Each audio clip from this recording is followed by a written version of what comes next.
Hello दोस्तों, स्वागत है आपका द बैक बेंचर्स कंसेप्ट में। आज हम जानने वाले हैं the top 50 questions a civil engineer must know, मतलब 50 ऐसी बातें और ऐसे क्वेश्चंस, उनके जवाब जो कि एक सिविल इंजीनियर को पता होने ही चाहिए। तो दोस्तों, ज़्यादा देर ना करते हुए वीडियो को शुरू करते हैं। अगर आपने हमारा चैनल सब्सक्राइब नहीं किया है तो सब्सक्राइब कर लीजिए, और अगर वीडियो अच्छा लगे so give this video a thumbs up. Now let's go. तो फ्रेंड्स, हमारा जो पहला क्वेश्चन आता है वो है what is the standard size of a brick. दोस्तों, ब्रिक की हमारे पास मेनली दो साइज़ होती है, एक होती है मॉड्यूलर और एक होती है नॉमिनल। मॉड्यूलर जो साइज़ होती है वो हम कह सकते हैं कि वही स्टैंडर्ड साइज़ है, और जो नॉमिनल साइज़ है वो एक इंडियन ब्रिक की साइज़ मान सकते हैं हम, जो कि इंडियन ब्रिक्स में यूज़ होती है। तो मॉड्यूलर ब्रिक की साइज़ होती है हमारे पास 19x19x9 सेंटीमीटर, और जो नॉमिनल ब्रिक साइज़ है वो होती है 23x11.5 सेंटीमीटर इंटू 7.5 सेंटीमीटर। अगला क्वेश्चन हमारे पास है how many bricks are in 1 metre cube. 1 metre cube में कितनी ब्रिक्स होती है? हमारे पास 1 मीटर क्यूब में 500 ब्रिक्स होती है। Question number 3, what is the crushing strength of first class brick. First class brick की जो क्रशिंग स्ट्रेंथ होती है वो कभी भी 10.5 मतलब 10.5 न्यूटन पर mm² से कभी भी कम नहीं होनी चाहिए।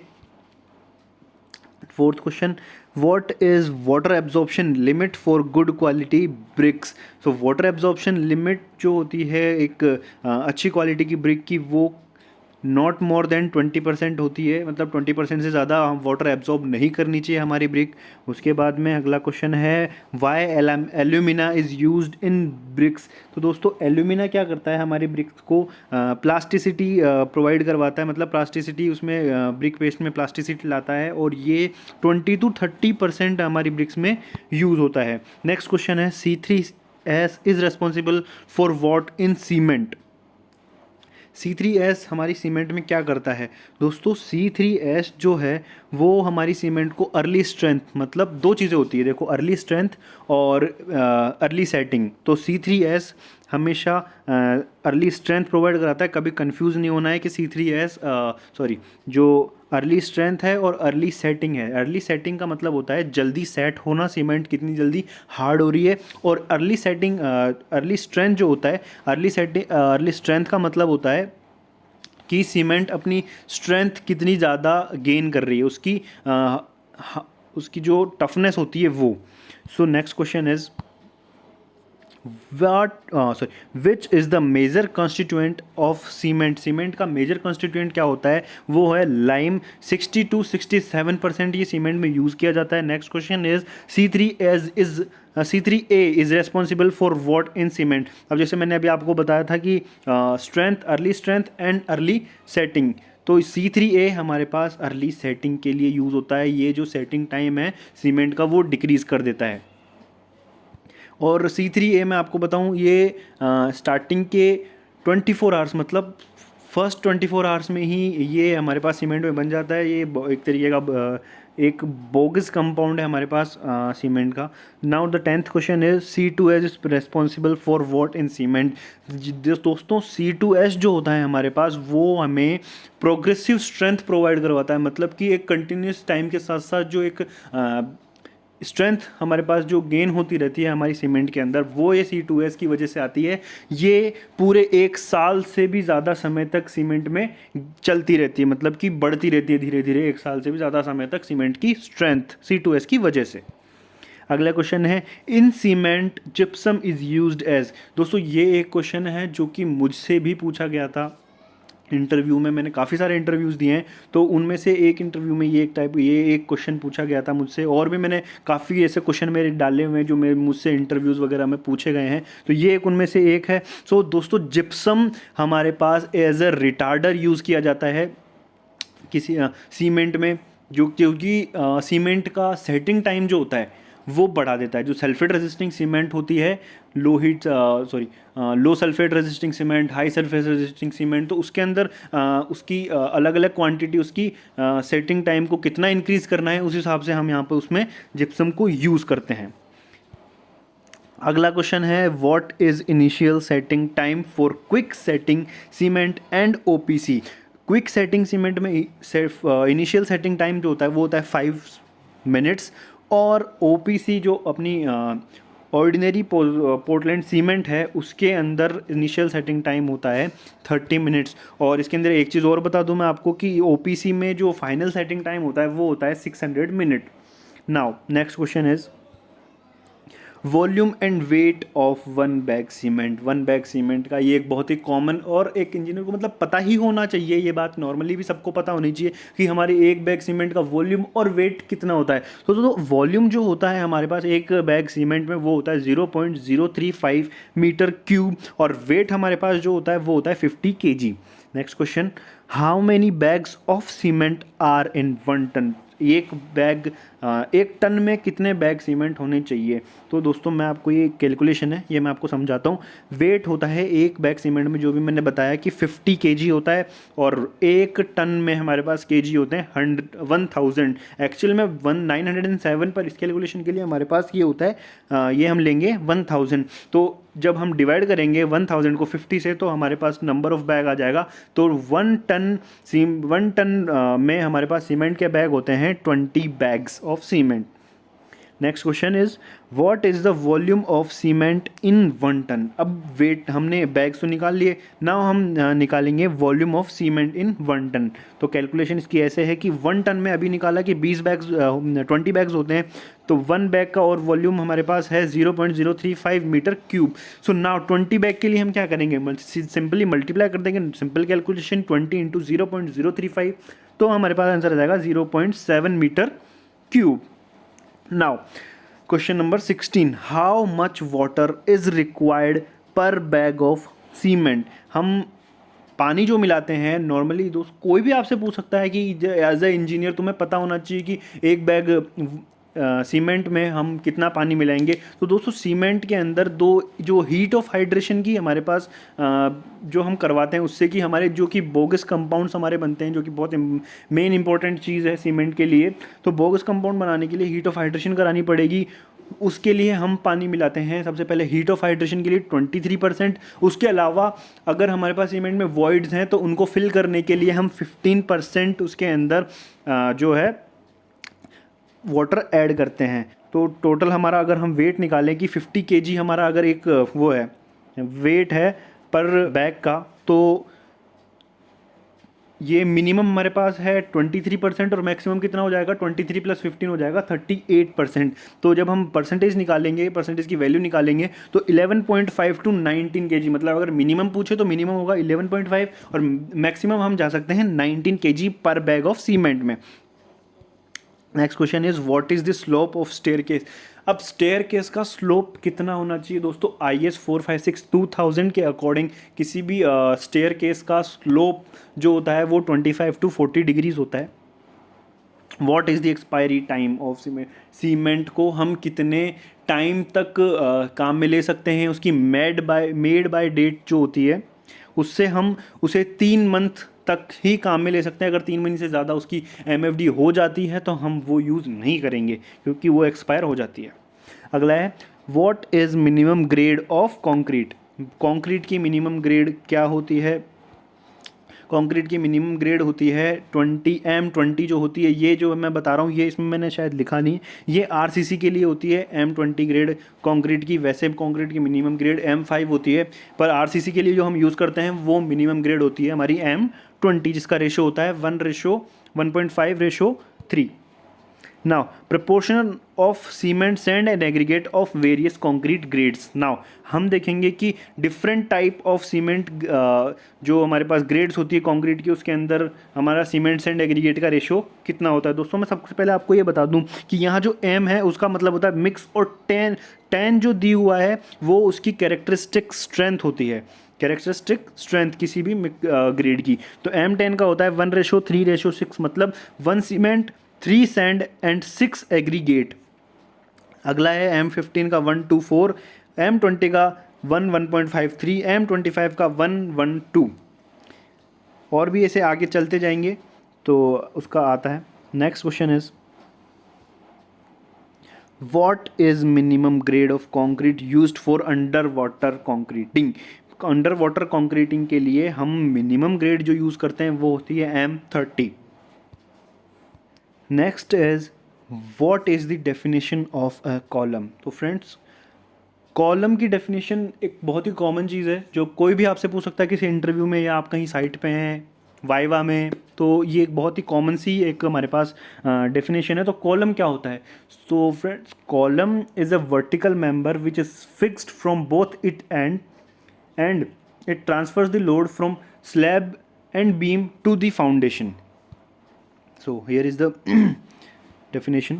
Next is, what is the time taken by the concrete to attain its maximum part of strength? concrete अपनी maximum strength अपने first 28 days में जो एक आइडियल होती है वो फर्स्ट 28 डेज़ में गेन कर लेता है, जो कि अराउंड 70% होती है। 70% स्ट्रेंथ जो है कंक्रीट 28 डेज़ में गेन कर लेता है। उसके बाद में cover provided to slab, beam, column and foundation. वो दोस्तों ये भी एक बहुत इंपॉर्टेंट क्वेश्चन है कि हम जो स्लैब, फाउंडेशन, हमारी जो कॉलम और बीम है इनमें कवर कितना प्रोवाइड करते हैं, मतलब कि जो हमारी रीइंफोर्समेंट हम दे रहे हैं उसके ऊपर हम कितना उसके ऊपर हमारी जो कंक्रीट है वो लगाएंगे। सो स्लैब के लिए होता है 20, बीम के लिए 25 mm, कॉलम के लिए 40 mm और फाउंडेशन के लिए 50 mm। बहुत ही सिंपल है, 20, 25, 40, 50। सिंपली 20 एंड 25 को मल्टीप्लाई बाय 2 कर देना, दैट्स इट। और कंटिन्यूसली सबसे पहले स्लैब, बीम, उसके बाद कॉलम और फाउंडेशन, ये एक डिक्रीजिंग ऑर्डर में आ रहा है, मतलब सबसे ऊपर slab, beam and column and foundation. Now next, what is the thickness of plaster on a wall. हम किसी भी वॉल पर थिकनेस जो लगाएंगे उसकी मिनिमम थिकनेस हमारे पास होगी 12 mm। Question 26, the finishing of mortar joints in brick और स्टोन मैसनरी इज कॉल्ड। तो ये हमारी कहलाती है पॉइंटिंग करना, और इसकी यूनिट जो होती है वो मीटर स्क्वायर होती है। Next question is, what is the minimum value of slenderness ratio for a column. Column के लिए minimum value of slenderness ratio कितनी होनी चाहिए? ये होती है हमारे पास 3। सिलेंडरनेस रेशो की मिनिमम वैल्यू होनी चाहिए 3 एक कॉलम के लिए। What are the different types of column and their failure. हमारे पास 3 टाइप के कॉलम होते हैं, लॉन्ग, शॉर्ट एंड मीडियम। तो शॉर्ट से हम देखेंगे, शॉर्ट कॉलम जो होता है उसके अंदर क्रशिंग हो जाती है, मीडियम में क्रशिंग और बकलिंग दोनों होती है, और लॉन्ग कॉलम में बकलिंग होती है। ये हमारे पास 3 कॉलम और उसके फेलियर से सिंपल है, याद करने में कोई प्रॉब्लम नहीं आनी चाहिए। व्हाट इज़ एफ्लोरेसेंस और स्टेनिंग। मैंने बहुत अच्छे से एक्सप्लेन किया हुआ है एफ्लोरेसेंस क्या होती है अपने सीमेंट पार्ट 1 वीडियो में। सो नाउ हम एक बार फिर से देख लेते हैं दोस्तों। जो एल्कलीज हमारे पास मिक्स की जाती है, सीमेंट के कंस्टिट्यूएंट है एल्कलीज Na2O और K2O, मतलब सोडियम ऑक्साइड और पोटेशियम ऑक्साइड। तो ये क्या होता है कि जब ये यूज़ की जाती है, तो जैसे हम प्लेस करते हैं हम सीमेंट को, तो ये मॉइस्चर एब्जॉर्ब करती है अपने अंदर और खुद इवेपोरेट हो जाती है मॉइस्चर एब्जॉर्ब करके। तो जब ये इवेपोरेट होती है तो अपने पीछे कुछ सफ़ेद धब्बे, मतलब जो वॉल होती है उस पर कुछ सफ़ेद स्टेन्स छोड़ जाती है, उसे इस प्रोसेस को हम कहते हैं एफ्लोरेसेंस। और ये also it is called staining, मतलब धब्बे हो जाते हैं तो हम उसे स्टेनिंग कह सकते हैं। Next is, what are the physical property of cement. दोस्तों फिजिकल प्रॉपर्टी क्या होनी चाहिए, कोई भी हमारे पास सीमेंट यूज़ हो रही है तो फिजिकल प्रॉपर्टी, कलर ग्रे होना चाहिए, टेक्सचर स्मूथ होना चाहिए, हमें हाथ में कोल्ड फील करनी चाहिए, जब हम उसे पानी पर फेंके तो वो पानी पर तैरनी नहीं चाहिए वो। Next is, a rainfall is considered as acid rain if pH of rainfall is less than. ये तो एक बहुत ही 10th क्लास का क्वेश्चन है कि अगर एक रेनफॉल एसिड रेन हो रही है तो उसका pH कितना होना चाहिए? ये होना चाहिए 5.6। The vertical member which fix between steps and handrail are known as. So ये होता है अपने पास बैलिस्टर्स कहते हैं, जो हमारे पास वर्टिकल मेंबर जो हमारे यूज़ होते हैं स्टेयर्स, और जो रेलिंग होती है जिसे हम रेलिंग कहते हैं, हैंडल जिसे कहते हैं, जिसे पकड़ कर चढ़ते हैं, उसके अंदर उन मेंबर्स को कहते हैं balusters. 33, the local swelling of a finished plaster is termed as. उसे हम क्या कहते हैं? उसे कहते हैं ब्लिस्टरिंग। ब्लिस्टरिंग हम कहेंगे। 34th नंबर है जो barometer is use to measure. Barometer हम किस वजह से यूज़ करते हैं, क्या काम आता है? बैरोमीटर यूज़ होता है एब्सोल्यूट प्रेशर मेजर करने के लिए, एब्सोल्यूट प्रेशर क्या होता है? एब्सोल्यूट प्रेशर होता है atmospheric pressure plus gauge pressure, ये इसका फॉर्मूला होता है। Next is steel is which type of material, मतलब स्टील किस टाइप का मटेरियल है? ये भी एक उन क्वेश्चंस में से है जो कभी मुझसे इंटरव्यू में पूछा गया था। तो इसका आंसर होगा steel is a tension member. दोस्तों दो चीज़ें होती है कि एक तो स्टील होती है और एक कंप्रेशन मेंबर होता है, ठीक है। सो ये दूसरा क्वेश्चन भी यही है। तो हम यूज़ करते हैं जो आरसीसी, उसके अंदर स्टील और कंक्रीट दो चीज़ें यूज़ की जाती है। अब कंक्रीट जो होता है वो कंप्रेशन मेंबर होता है और जो स्टील होता है वो टेंशन मेंबर है। इसीलिए हम कोई भी एक बीम देखेंगे तो उसके अंदर कंक्रीट जो होता है वो ऊपर की तरफ और जो स्टील होता है वो नीचे की तरफ, मतलब जो कंप्रेशन पार्ट होता है वो टॉप पे होता है बीम के, और जो टेंशन पार्ट होता है वो हमेशा नीचे होता है। क्योंकि अगर वो बीम पे लोड पड़ेगा तो वो सैग करेगी तो उसके अंदर क्रैक्स ना आए, वो टेंशन वो बियर कर जाए, तो वो स्टील के द्वारा वो टेंशन बियर किया जाता है, तो इस वजह से क्रैक्स नहीं आते, तो स्टील को ऐसे यूज़ करते हैं। तो इस वजह से स्टील एक यूज़ करते हैं just because it is a tension member और concrete is also a compression member. Now next is what is the density of steel? Friends, density of steel की होती है 7850 kg per meter cube. Next is partial safety factor of steel and concrete. Concrete और steel का partial safety factor होता है। Concrete का हमारे पास होता है 1.5 और स्टील का होता है हमारे पास 1.15। What is the value of modulus of elasticity for steel? Sorry यहाँ पे कुछ एक मिसप्रिंट सी है, ये है what is the value of modulus of elasticity for steel. Steel के लिए फ्रेंड्स पहले तो मॉड्यूलस ऑफ इलास्टिसिटी होती क्या है? Modulus of elasticity is equals to stress upon strain. जो अब स्टील के लिए इसकी वैल्यू होती है 200 GPa, मतलब giga pascal. Elongation due to self weight in a prismatic bar. Prismatic bar का इलोंगेशन हमारे पास कितना होता है? ये होता है lambda L square upon 2E, या फिर हम अगर लैम्डा यूज़ नहीं करेंगे तो WL upon 2EA। Next is what is creep. अब क्रीप क्या होता है? क्रीप एक परमानेंट डिफॉर्मेशन होता है जो कि लॉन्ग पीरियड तक कोई भी एक कांस्टेंट लोडिंग जो होती है हमारे किसी भी एक स्ट्रक्चर के पार्ट पर, तो उससे जो परमानेंट डिफॉर्मेशन आता है हम उसे क्रीप कहते हैं। Creep is a permanent deformation due to constant loading for a long period of time. Next is value of Poisson ratio varies as. Poisson ratio दोस्तों दो होती है, एक तो हमारी आइडियल होती है और एक स्टैंडर्ड होती है। नॉर्मल जो होती है वो 0.5 to 0.5 होती है, और जो आइडियल होती है वो होती है -1 to 0.5। पॉइजन रेशियो जो होता है वो होता है lateral strain upon longitudinal strain. Next is what is the definition of shear stress. Shear stress क्या होता है friends? Most of people doesn't know about what is shear stress. So the definition of shear stress is the shear stress is the equal and opposite force along the surface. Friends along the surface, किसी भी एक surface पे equal and opposite, मतलब या तो वो कैसे भी लग सकता है, तो हॉरिजॉन्टल भी लग सकता है और वर्टिकल भी लग सकता है, बट वो इक्वल एंड अपोजिट फोर्स होता है और along the surface लगता है। Now the 44 is compression strength test is done by किसी भी चीज़ की कोई भी, जैसे ब्रिक हुई, कंक्रीट हुआ, सीमेंट क्यूब हुआ, जैसे क्यूब टेस्ट होता है, तो उसमें कंप्रेशन टेस्ट के लिए कौन सी मशीन यूज़ की जाती है? वो मशीन है UTM, universal test machine. Next is what is the overhanging beam. Overhanging beam क्या होती है, किससे मिलकर बनी होती है? ओवरहैंगिंग बीम एक कॉम्बिनेशन होता है हमारे कैंटिलीवर और सिंपली सपोर्टेड बीम का हमारे पास एक कॉम्बिनेशन होता है। Next one is permissible bending stress in steel. Steel में परमिसिबल बेंडिंग स्ट्रेस होता है 1890 kg पर मीटर स्क्वायर।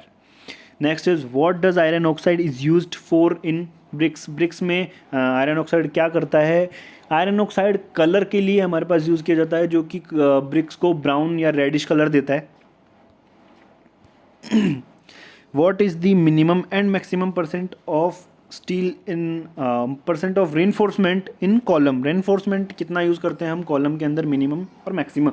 मिनिमम जो होता है हमारा वो होता है 0.8% और जो मैक्सिमम होता है इन केस ऑफ लैपिंग, और वो इन केस ऑफ लैपिंग होता है 4%। अगर लैपिंग यूज़ नहीं हो रही है तो हम 6% यूज़ करते हैं, जनरली हम 4% यूज़ करते हैं। Next is what is the minimum dia of steel bar used in column, मतलब मिनिमम डाया हमारे पास स्टील बार का कॉलम के अंदर होता है 12 mm। So now friends let's come on the last question of this part, we will get the another part of this question जो कि आपकी नॉलेज को और इंक्रीज करेगा as a civil engineer. So last question is what is the most effective method on wood seasoning. Effective method क्या होता है would season करने का? अभी न ये है किल्न सीजनिंग, मतलब किल्न सीजनिंग एक टाइप का मेथड है जिस पे मैं आपके लिए इस वीडियो ज़रूर लाऊंगा। तो फ्रेंड्स अगर वीडियो अच्छा लगा हो तो give this video a thumbs up, also don't forget to subscribe our channel. जुड़े रहिए आपके बैक बेंचर के साथ ऐसे ही फन और टेक्निकल वीडियोज़ के लिए। ठीक है दोस्तों, मिलते हैं अगली वीडियो में, तब तक के लिए ध्यान रखिए, घर में रहिए, take care, bye bye. So